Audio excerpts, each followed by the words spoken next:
Hi, I'm CJ and this is my RC channel. Moving on to section number 5, front and rear transmission. So now it's time to start putting axles together. So our bearings are going to come into play. This piece I need to put in the parts box for this car. There's not a lot of stuff in here now, but I've got some spares, so it will be filling up. A part that we are going to come across here shortly for our front end is these composite graphite C-hubs, 4 degrees, one right, one left. Those are 302-383 and 302-384-G for both of them, G as in graphite. And they only make 4-degree caster hubs. That obviously is the magic number for this car because they aren't giving us any other options. You can see right here, C-hubs. We have the standard, which is a medium stiffness for left and right. Those are included in the kit. And then optionally, we have these two parts, which are made of graphite. They're going to be a little stiffer, and thus you're going to get less flex in the steering area. Now, I'm giving myself flex everywhere else, but at that point of contact or that part of this overall system, I want those to be stiffer. I want the front wheels to, I want the steering to be as precise as possible, would be the easiest way to describe it. And not having any deviation due to flex makes that a reality, makes it happen more. This also gets put away for later. Okay, so we start here with, let's see, which bag do we need first? We're running low on bags at this point, should be easy enough to figure out. Okay, this is bag number 5.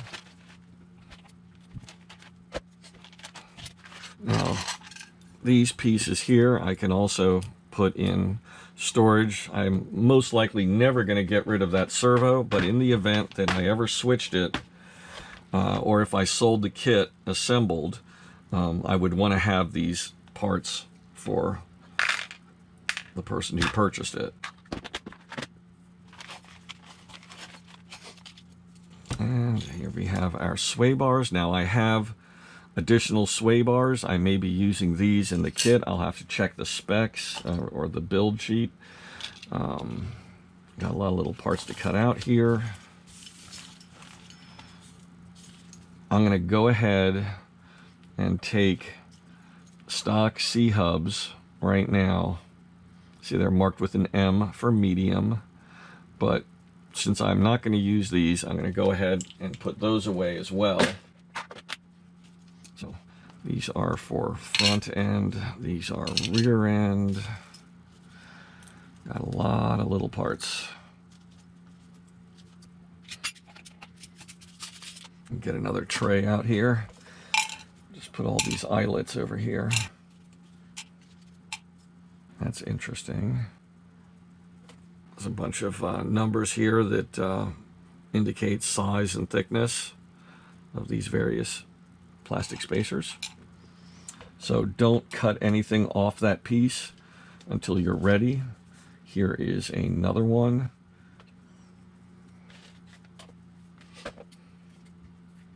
In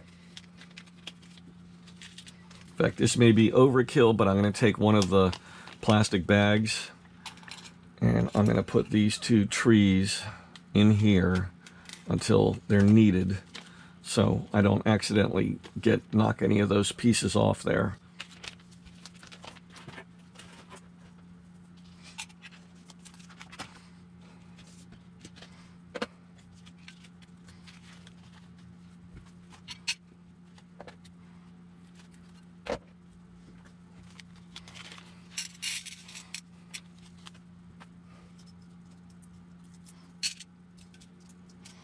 Wow, there's a huge difference between our front and rear axles. Look at the size of that. Obviously, you know, a lot more torque going through the rear. So that's just one of the little things that they do. I mean, a lot of manufacturers would just put in 2 identical parts, or 4 identical parts, you know, and instead Xray goes, hey, we don't need that much strength up front. We can save some weight and put in a lighter front axle, whereas in the rear, we need that extra strength. Also, this rear one is aluminum. It's 7075 T6 aluminum, whereas these are spring steel, and we have a 52 millimeter and a, 52 and 50. And you know what? I may be incorrect. The size isn't the issue. It's the weight. These are aluminum. These may be our fronts. And the spring steel is probably for the rear. Even though it's thinner, it's stronger because it's steel versus aluminum. And this saves weight. That is my guess. Now, I know they have optional drive shafts as well, axles. Yeah, let's have a look here. Okay, we have 50 millimeter steel, 52 millimeter steel, 52 millimeter aluminum, and then we have 51 millimeter ECS. Now, what's ECS? Let me read here real quick. Okay, I'll just read you this blurb here. Longer drive shafts, 52 millimeter, make the car easier to drive because they give more traction and better stability, mainly in chicanes. However, the car will understeer more than with shorter 50 millimeter shafts, which gives a lot of steering and make the car more aggressive. Both left and right shafts should always be the same length at one end of the car, front or rear. 52 millimeter shafts are recommended for carpet high traction tracks. 51 recommended for carpet and large asphalt tracks.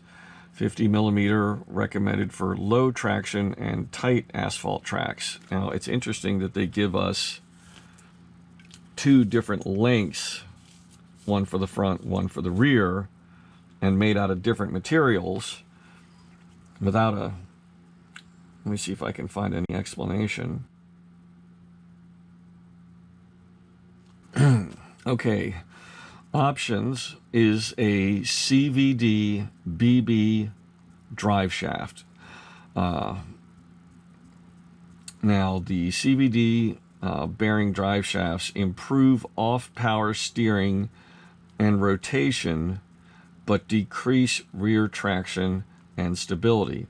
Recommended for use in high traction conditions and for tracks with many hairpin corners. The new ball bearing drive shafts must be used with optional there's a specific out drive that needs to be used with those drive shafts. And then there's the ECS ball bearing drive shafts, feature a new ball bearing assembly at the inner end of the drive shaft where it inserts into the out drive. They offer a significant performance improvement over the standard blade type drive shafts.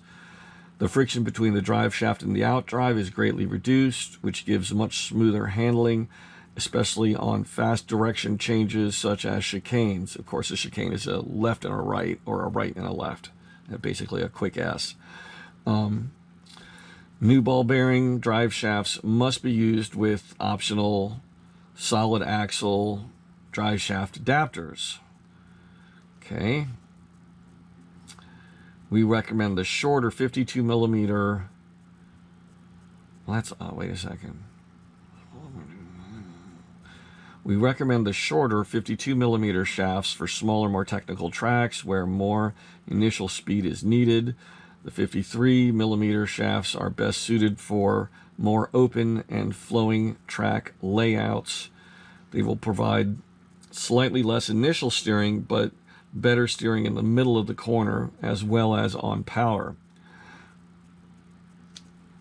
So as you can see, there's a tremendous amount of detail, and there's obviously a tremendous amount of testing behind these option parts. So all things to consider when you're building. Now, if you're new to the hobby, if you're not a experienced driver, it's probably best to build the kit up as is out of the box. Don't buy 101 option parts trying to see if they'll improve your car before you even know how to drive the car and how the car handles. But definitely keep all of these things in mind and try to analyze how your car is performing. Recognize if it's oversteering or understeering. Is it handling better at the beginning of the turn or midway through the turn or coming out of the turn, and vice versa. And once you can recognize those characteristics, you'll be able to choose option parts to help improve your car for the given tracks you race on.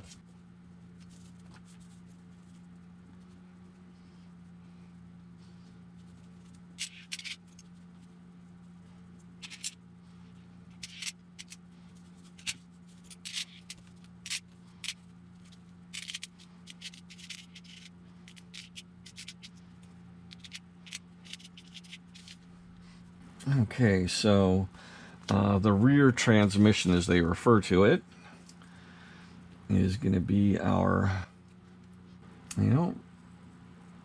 okay. Okay, so I was wrong. The front end gets the spring steel, and that may be because we don't have a front diff. We're running a locked front, so that may be why they're giving us the stronger axles for the front of the car. So let's start by assembling the rear ones. Okay, we need a couple of these barrels here that have a hole through them and then a threaded hole at the bottom. Now there are 4 of these or more, and actually there are probably going to be 6 of them for the steering, but where is, and they're also, some of them are different sizes, so we need to iron that out.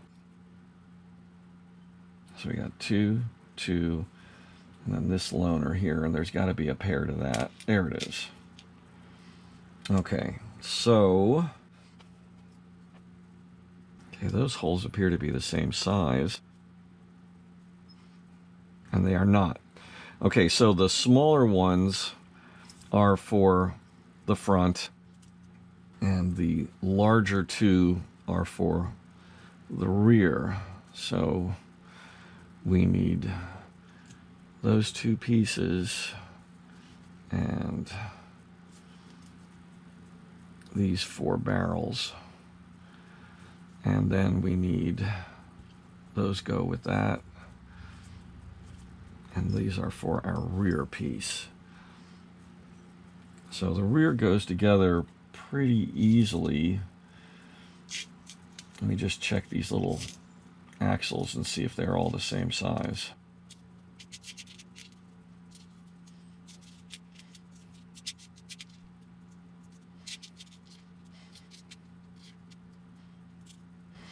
Okay, they all appear to be the same length, and I think they're all the same thickness as well. So now the pins have a little step. It's basically they ground a flat spot in the side of it for the grub screw to bite into, and that's a good thing. As they say, do not over tighten. Definitely let the thread lock do the work there, and we need to grease these during assembly. So it's probably a good idea to put the grub screw in first with a little thread lock before we start applying grease, because afterwards we're not going to be able to grease this up. If we grease it first, if any grease gets in on those inner threads there, we're never going to get, the Loctite isn't going to do anything. So let's go ahead and do that first. So we need the 2.5s. me just confirm the size here. Okay. Okay, those are the ones we want.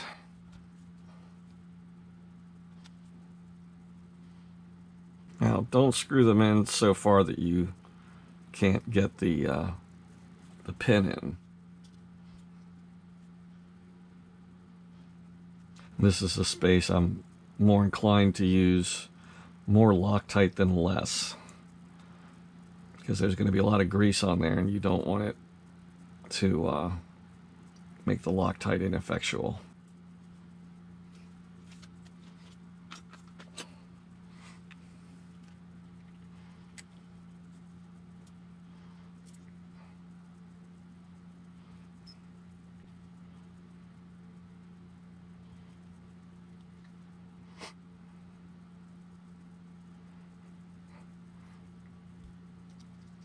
Okay, position those so the hole is facing upright,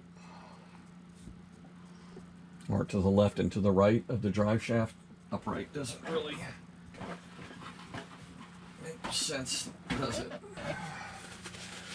Good to have some towels handy.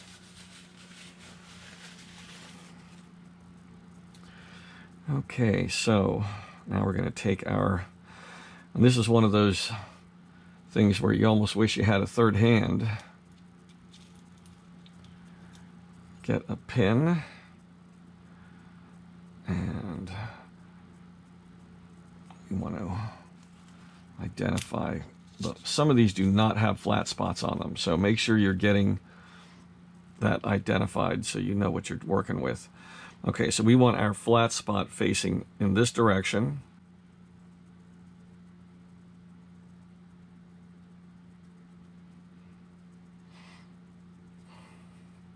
Make sure the pin is through on both sides equally.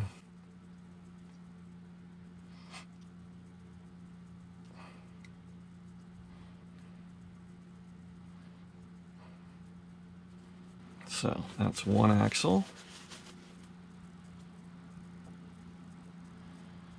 Oop, what am I doing? Almost put Loctite on there.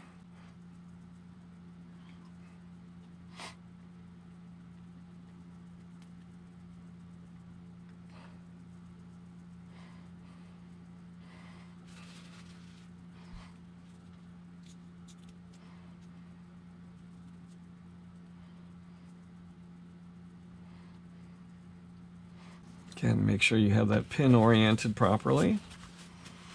If it's even close, once the grub screw starts tightening down, it'll rotate the pin on its own.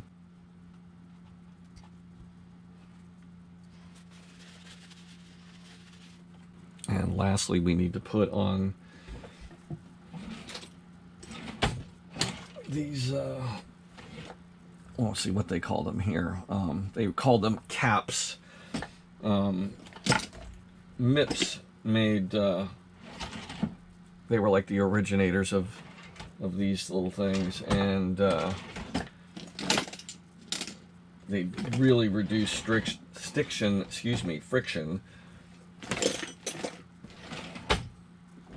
Sorry, trying to talk while searching.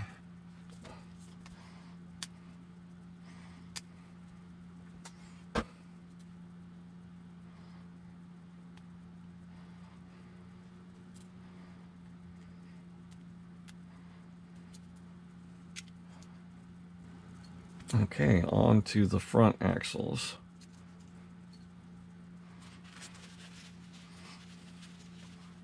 And these are a double jointed setup. So, let's see.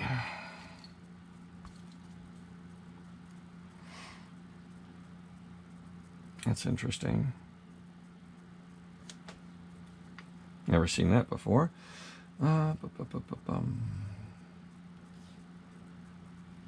Okay. Let's start by doing our grub screws and Loctiting them.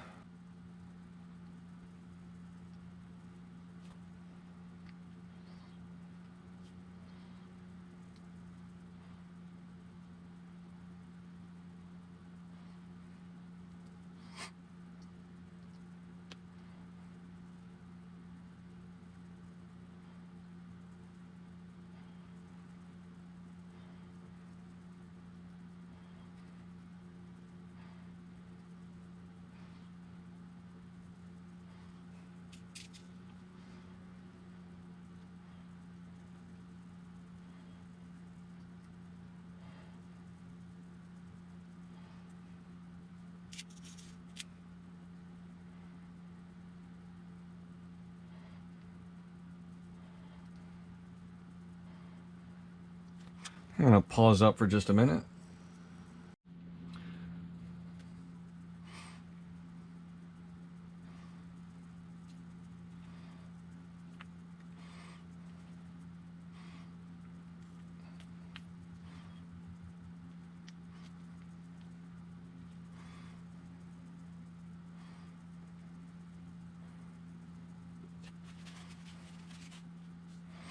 Okay, so the cutaway here you want facing the side with the grub screw, otherwise you won't be able to tighten it.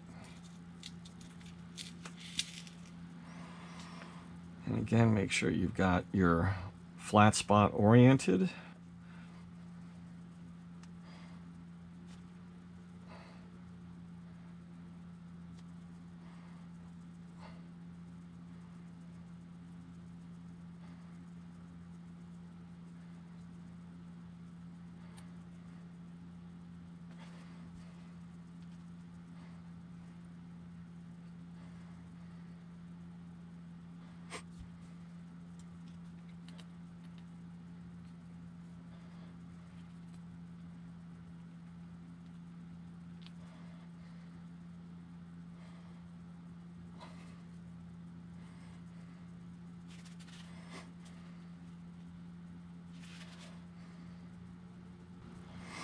Okay, grub screw facing slot, hole straight up and down. Now we need to get that little nipple-like thing to fit in the end of the other drive shaft.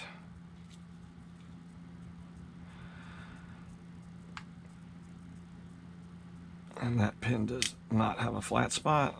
This one does.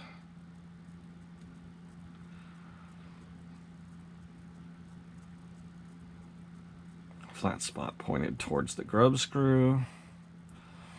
And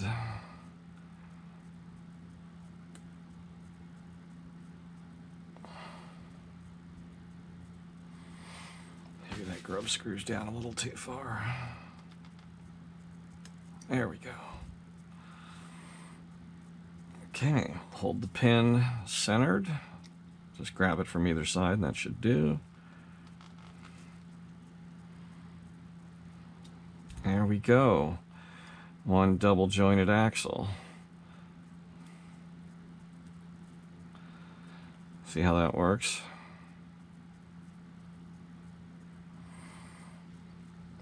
We can wipe the grease off the outside.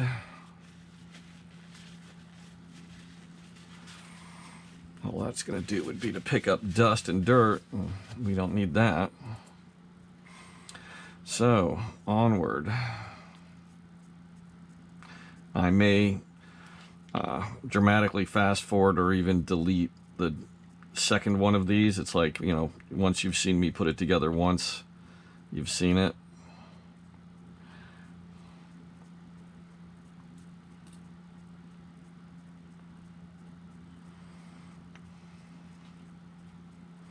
I'd love to get an opinion on that from you guys, hopefully from a couple of you.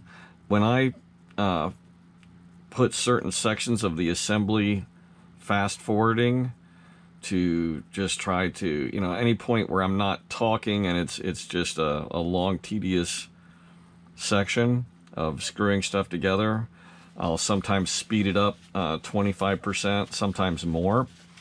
I generally don't go over 25% unless it's really redundant. Does that help you guys? Do you like that, or would you rather that the videos be longer and show all that, you know, because I pretty much cover every nut and bolt. So if you got an opinion on that, I'd love to hear it. So we got our flat spot up. Get it through the barrel and out the other side. So now we want to hold this from both sides so the pin is in the middle. Lift the drive shaft so the grub screw is on that flat spot. And take it down.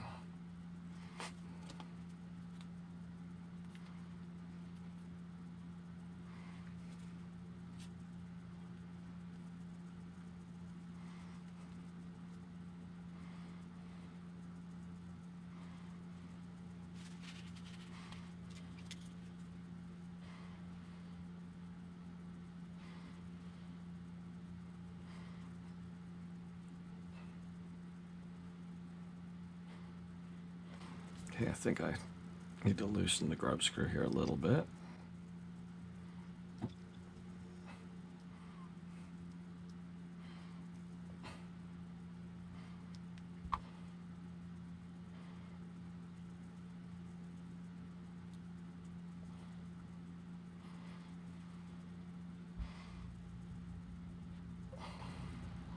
The barrel rotated on me. Okay, make sure that you've got your hole facing straight through like that.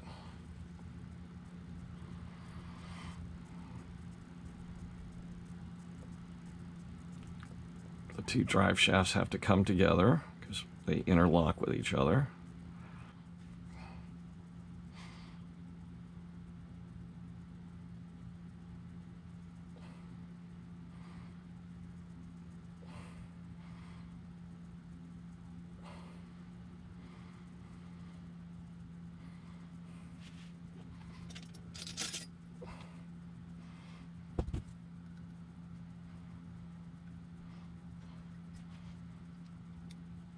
There we go.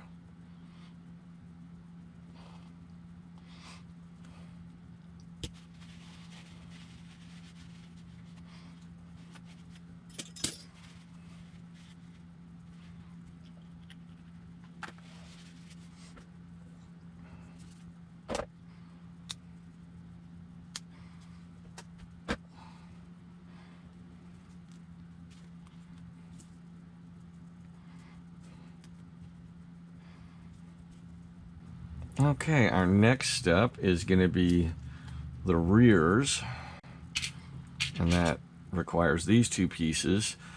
They are 0 degree outboard toe, and they are H for hard plastic. There's a medium plastic and a graphite option. So I think I'm fine with these for starters. Okay, so we're going to need some bearings here.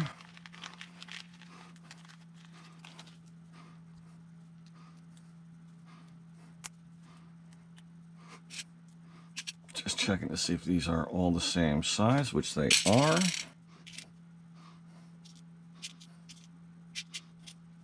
Might as well set them all up right now.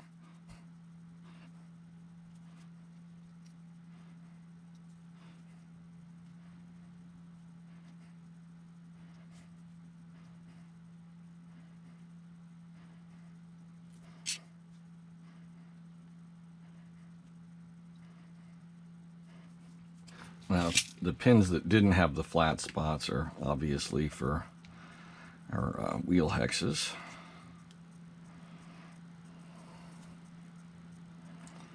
So I'm just going to slide the pin in, push the wheel hex on, and tighten up the screw. Be careful not to over tighten these. M2s or yeah, they're straight up M2s, not 2.5s. They can snap very easily if you put too much torque into them. Once a wheel is on there anyway, there's no way those are going to loosen and or fall off. So just make them snug.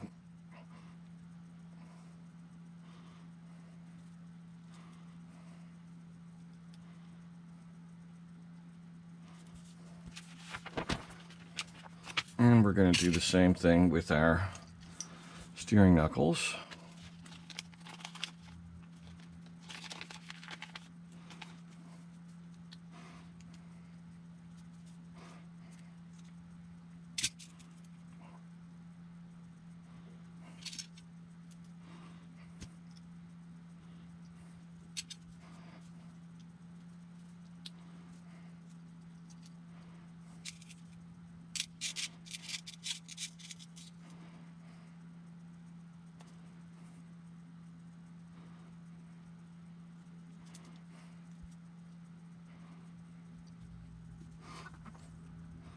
Okay, so I already gave you the part numbers for these.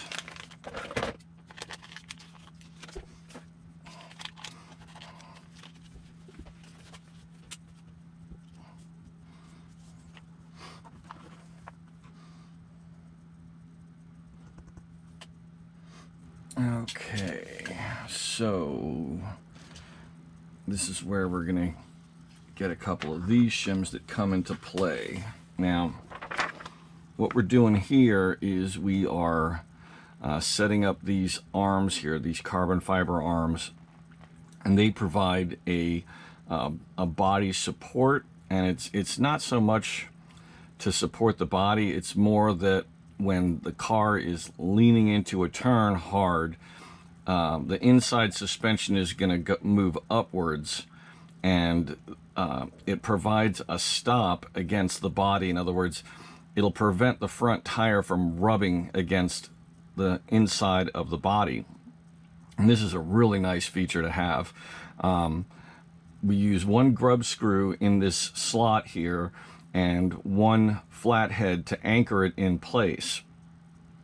And then we use our spacer up here to provide a larger surface. They recommend using the large one. And what that does is we will want to this is a tuning part, or a part that needs to be adjusted.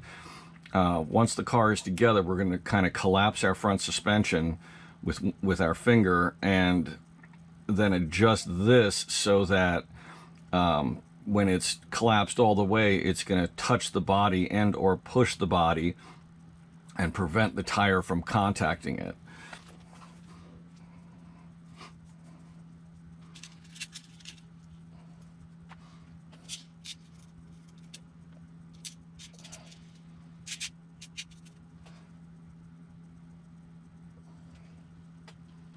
Okay, so we got 2 of the 5s.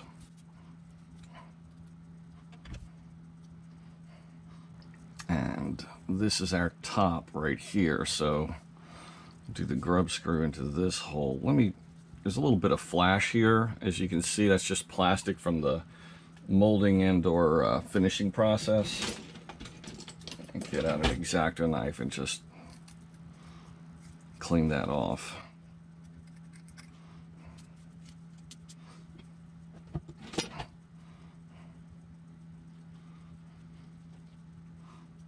You should just be able to screw it in until it's flush with the inner surface. That'll leave enough material out here to provide a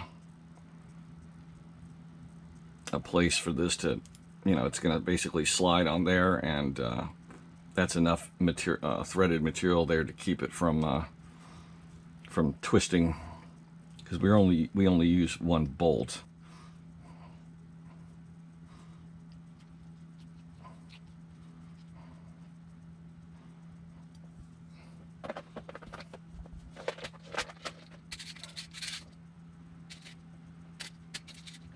Got a pair of 6s. I think they're actually using 5s or 4s, but I'm going to go ahead and use 6s. So pay attention to your orientation.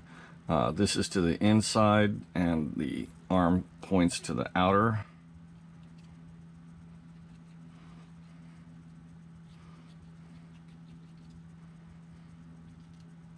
See, so this can be slid up and down, and then tightened down like that.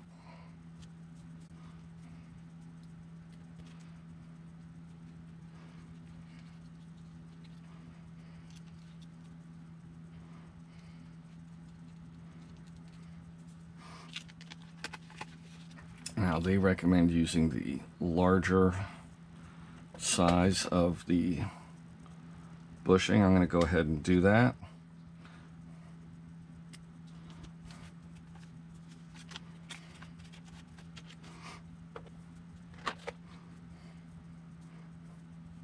And the bushing goes to the outside, or away from the axles.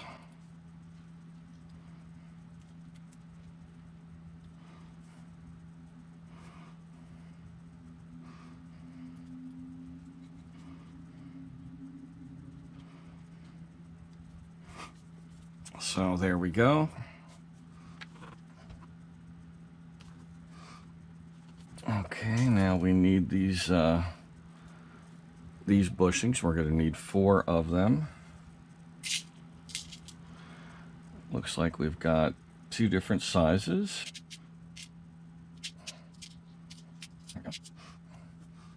And let's see, we're going to need 3 by 10.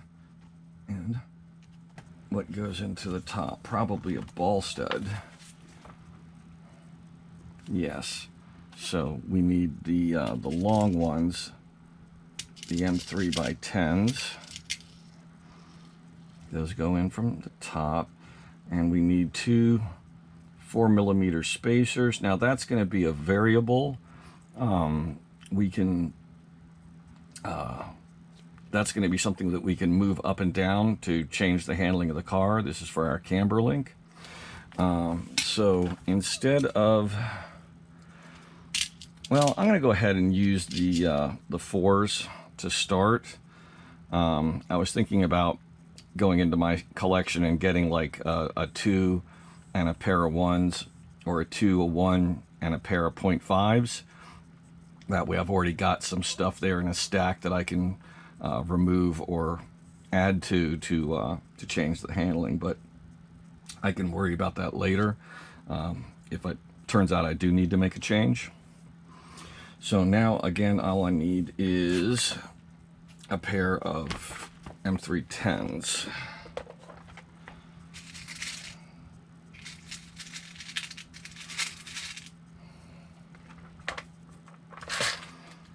Okay. So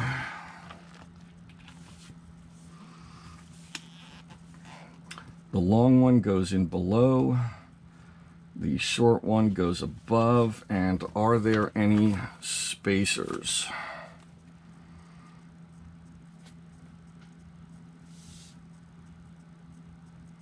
It doesn't look like there's any spacers. Sometimes there might be a spacer in between so that you could move this up and down and change axle height, but there are not.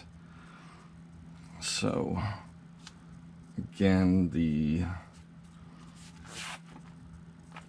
long one goes in the bottom like that. Short one goes in the top. And these are something you need to be very careful about, okay? You notice how this protrudes there. The bottom one is going to do the same thing, except inside here.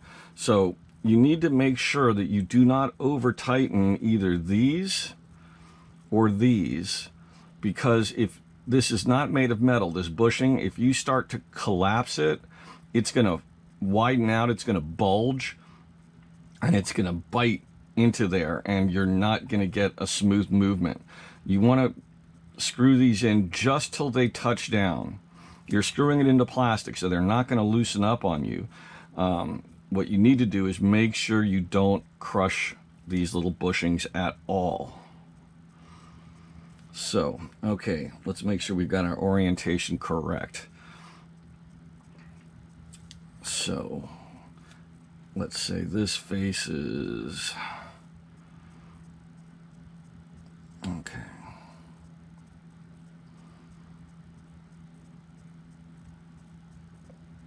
Okay, so if this is like this, this would be our right-hand side.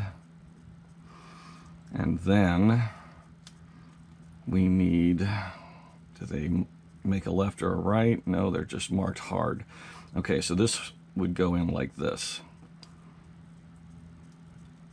So that's our orientation. So I'll start with the screw from below.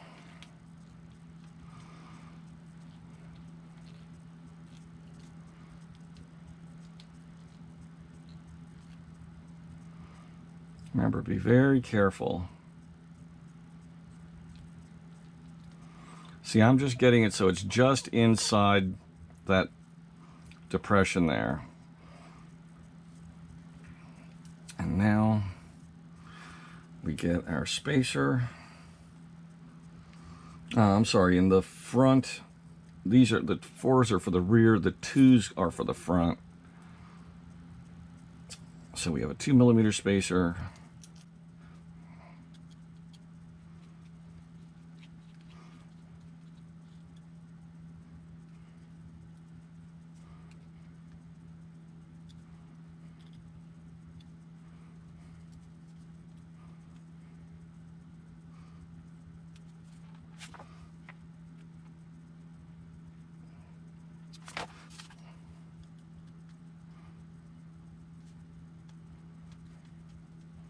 Okay, that's one side. Long bushing to the bottom, short one top.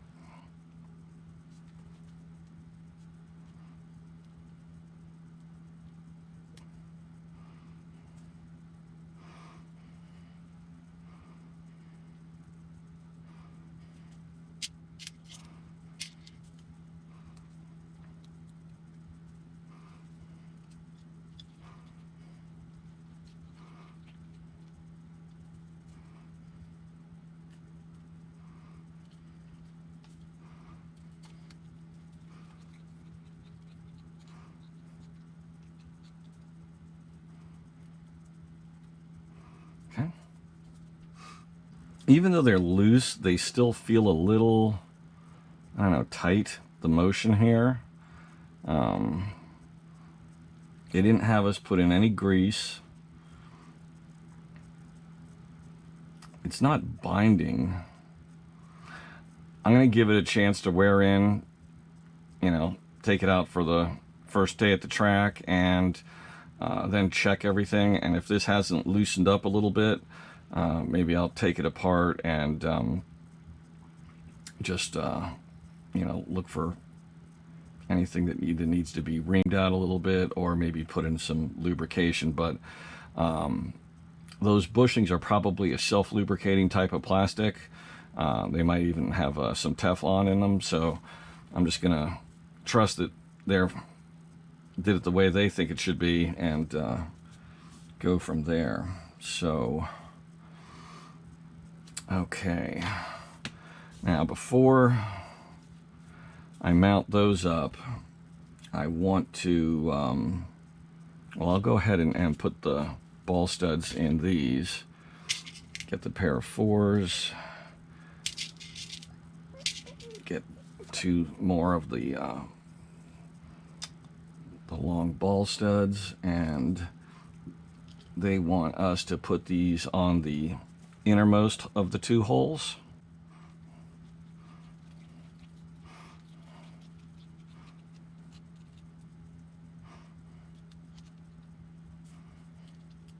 What I was doing there was just seeing if I could rotate the bushing, in which case the bolt wasn't tightened all the way down. Not that you can collapse the aluminum ones, but I don't want to risk stripping the threads in the plastic. So just getting them tight, and that's fine. So those are done. Now before I mount those, I want to, before I put these on here and here with the kingpins, I need to make the camber links. So let's get a look at what we need for those. They're not giving us any specific direction. It's going to be 4 of these long ones at either end. So that's what we got there. And then we need all 4 of those, the turnbuckles. So I'm going to go ahead and do these off camera. Again, as I've mentioned before with turnbuckles, set them up so you've got the little hatch mark all pointing in one direction. I usually have it if I'm on the left side of the car. That way everything turns in tightens and loosens in the same direction. I'm going to go ahead and do this offline because it's just boring. I hope you enjoyed this video. Please click like and please subscribe to my channel. If you click the bell icon, you'll receive notifications every time I launch a new video. Thank you for watching.